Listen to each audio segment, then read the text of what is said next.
Thousands of protesters clashing with police in a COVID-19 test kit plant. Boxes and stools flying, but what are they fighting for? China reopening its borders, allowing people to go abroad while infections surge at home. An update on how countries are reacting. Funeral homes grapple with overcrowding. A funeral home worker appealing to the public for understanding.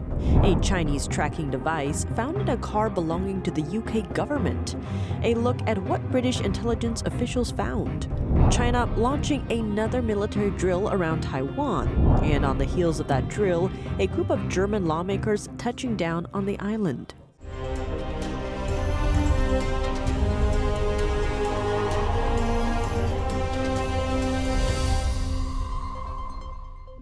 Welcome to China in Focus. I'm Tiffany Meyer. Before we dive into today's news, make sure to use the link below to subscribe to our newsletter. Each week, we'll round up the highlights and controversies happening around China and the world, and share an exclusive behind-the-scenes snapshot with our readers.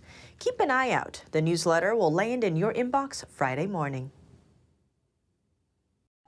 Conflicts at a COVID-19 test kit factory in China's southwest metropolis, Chongqing. Thousands of workers clashed with police over the weekend. Footage online shows workers throwing various objects at officers, and the police force running away from angry protesters. The conflict comes as 8,000 workers were laid off by a local drug manufacturer. During the pandemic, the factory was a big supplier of COVID-19 test kits, with 10,000 employees working there. But as Beijing abruptly turned away from its zero COVID-19 policy, mass testings and quarantines also ended. A worker explained online that the factory has, quote, no orders anymore, and has started firing people.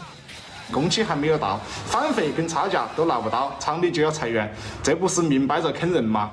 Another worker there told us they felt staff were being unfairly treated, but their appeals were ignored. The agent was there with a loudspeaker, yelling things like, "You go when I tell you to go. Don't cause trouble." Just very arrogant words. Sure, everyone is angry, and we will not reason with him. Employees enraged by unpaid wages and a sudden layoff gave up the working shifts and struck a protest. Later, destroying machinery and working facilities. COVID-19 test kits were scattered on the ground afterward. To quell the anger, the factory promised to pay wages for December and January. But it pulled back that agreement after protesters dispersed, instead accusing protesters of threatening factory officials. Elsewhere in southern China, a similar protest broke out at a local plastic plant, sparked by a dispute over wages and layoffs. China's strict pandemic border controls have come to an end. The system largely prevented its citizens from traveling abroad for 3 years. But as of Monday, flights are scarce, and several countries are still imposing mandatory negative COVID-19 tests for inbound Chinese travelers.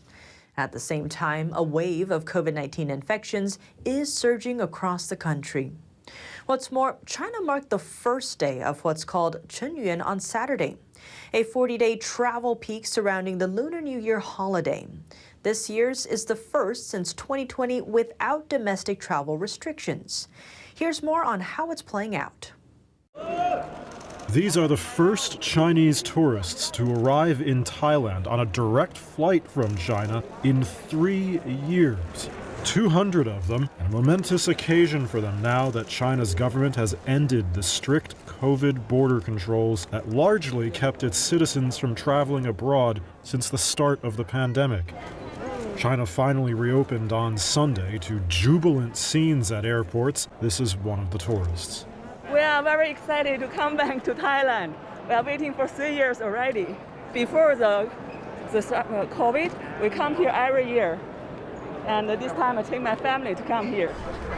Long lines in Beijing as people eagerly await to renew their passports. The government says it expects people to take 2 billion trips this season, but in these early days of reopening, it's only a trickle, not a flood. Not yet. Flight data shows that on Sunday there were 245 international flights coming and going from China. On the same day in 2019, there were over 2,500. Also, several countries are still cautious about how to deal with inbound Chinese travelers. The World Health Organization has accused the Chinese government of underreporting the ongoing COVID outbreak inside its borders that is overwhelming its hospitals and crematoriums, while Beijing has downplayed the severity.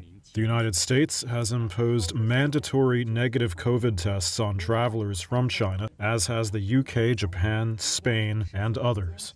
Taiwan said Monday that nearly 20% of recent arrivals from China have tested positive. The most popular short-haul destinations are all in Asia, including Singapore, South Korea, Japan, and Thailand. But among long-haul destinations, non-Asian countries take the lead. Those are the US, UK, and Australia. Also in China, funeral homes are coping with more overcrowding. Let's take a look at how workers are grappling with the surge. One funeral home worker appealed to the public on Chinese social media, asking for understanding about the difficult situation. It's the same for both the head of the funeral home and us employees. We keep working even when we get infected with the virus for days and have a fever or other symptoms. It has to be like this. Otherwise, how can the funeral home operate? He added that his wife developed a fever multiple times and that his own eyes and ears became painful. We're working around the clock. During the cold winter, in the early morning, we still have to work. I watched a video last night. The driver of an ambulance had a 100-degree fever, the doctor too, and a nurse. They picked up a patient with a high fever of 104 degrees. He sobbed while speaking about the situation. On the outskirts of Beijing, residents report being forced to use excavators to dig graves. That's to manage the high number of deaths locally. And in Shenyang City, a cremation furnace broke down last week. A worker was seen fixing it. Last month, all three of another facility's cremation furnaces were broken. The funeral home issued a notice saying they broke due to, quote, recent continuous operation. A Chinese tracking device has been discovered hidden in a car used by the UK government. It's sparking more concerns over spyware from the communist regime. British intelligence officials found at least one SIM card capable of transmitting location data in the government car. According to sources, the location transmitter was found inside a sealed part of the vehicle. It's reportedly capable of being used by the Chinese regime for eavesdropping purposes, as well as track the location of government officials. The device was discovered by security officials in a routine search of government vehicles. It was installed before being imported from China. According to security sources, the pre-installed SIMs in the electronic control units are sent to manufacturers as sealed units. The device's discovery has prompted the UK government to urgently review security threats coming out of China. Security officials have confirmed that sweeping routine checks have already increased in recent months, following concerns about increased Chinese espionage activity. The Chinese regime has dismissed allegations of espionage as unfounded rumors. China is holding another military combat drill around Taiwan. It marks the second in less than a month, with Taiwan's defense ministry detecting 57 Chinese aircraft involved. Here's a closer look. Taiwan's defense ministry said of the 57 aircraft and 4 naval vessels operating around the island, 28 aircraft entered Taiwan's air defense zone. 2 of the aircraft were nuclear-capable H-6 bombers that flew south of the island nation. Taiwan's presidential office strongly condemned the drills. Beijing claims Taiwan as its own territory and has been threatening to take it under control by force.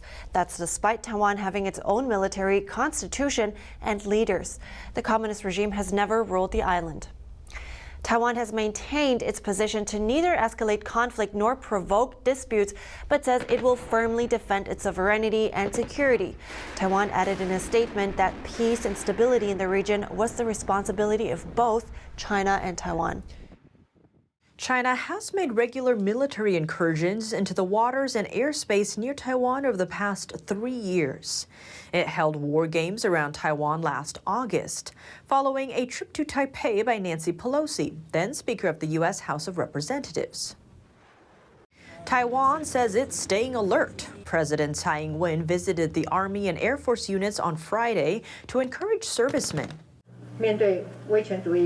As we are facing the expansion of authoritarianism, we can but strengthen the country's combat capabilities and resilience to secure our national security and interests. One of the Air Force unit's main duties is to repel Chinese fighter jet incursions. As Chinese aircraft fly over Taiwan, the island is hosting 2 official visits from Europe. A group of lawmakers from Germany arrived in Taiwan on Monday. We support a one China policy.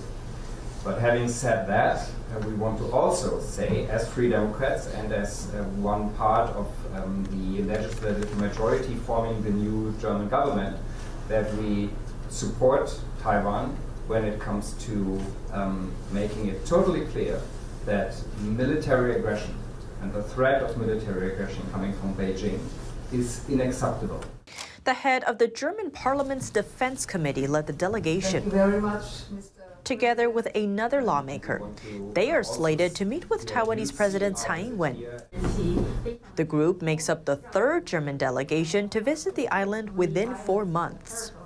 Also on Monday, a delegation of Lithuanian lawmakers arrived in Taiwan for a 1-week visit. Tesla has announced longer waiting times for some versions of the Model Y in China. The electric car maker says the delay could be a good sign toward demand recovery. China is Tesla's 2nd largest market after the U.S. Here's more on that shift.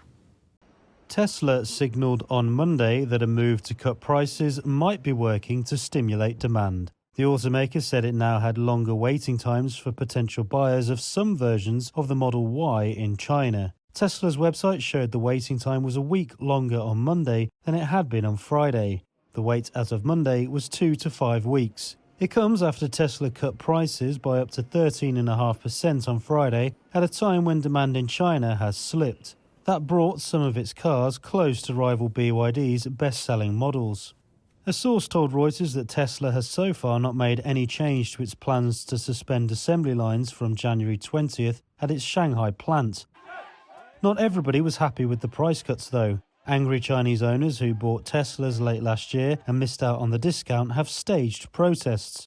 On Monday, they said they would wait for a response from the company, having demanded some kind of compensation. Tesla told Reuters on Saturday there was no plan to compensate those buyers for price cuts they had missed. The company did not respond to a request for comment on Monday. Are New York City officials tied to agents of China's communist regime? A New Year's Eve event in Times Square is giving way to concerns after a Beijing official appeared during the festivities. That official is Huang Ping, the Consul General for New York's Chinese embassy. He's known as a staunch advocate for Beijing and supporter of CCP leader Xi Jinping's communist ideology. Dubbed socialism with Chinese characteristics, he also defends the regime against human rights abuse accusations. Huang spoke in Manhattan during the Hong Kong Rocks event, wishing celebrators a happy new year and urging them to visit China. That's on a backdrop of glitzy dance and music performances, plus a kung fu circus, a special edition scarf from a known fashion designer, plates of dim sum, and Hong Kong-style milk tea organized by the Times Square Alliance. The event reportedly welcomed over 100 guests and dignitaries from the government, diplomatic, business, and academic circles, and travel communities of New York.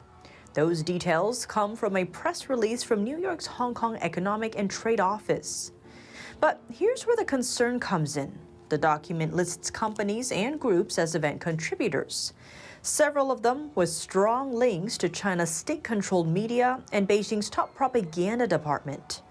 It's a curious backdrop for the Hong Kong-inspired event, when the city itself has seen the rise of a pro-democracy movement since 2019. That summer, protests erupted in the city over a Beijing-backed extradition bill. Opponents said the measure would help Beijing suppress and control dissent in the city and push out freedoms like press and assembly. That's all for today's China in Focus on YouTube. We're now sharing a shortened version of our program here after being demonetized for more than a year. Here's what's coming up in our second half. Kevin McCarthy has secured the gavel as Speaker of the House. He's vowed to tackle the China threat, but will he be able to pull it off? Frank Gaffney, Executive Chairman of the Center for Security Policy, points out a bug in the China Task Force, the group McCarthy set up years ago to counter China. The task force essentially neglected entirely the role that Wall Street has played in using our money, our pension funds, our 401k plans, mutual funds, exchange-traded funds, index funds, what have you, as means of transferring money by the trillions to the Chinese Communist Party. The full episode is available on our partner platform, Epoch TV. To sign up, click the link down below. Thanks for watching China in Focus. I'm Tiffany Meyer. See you tomorrow.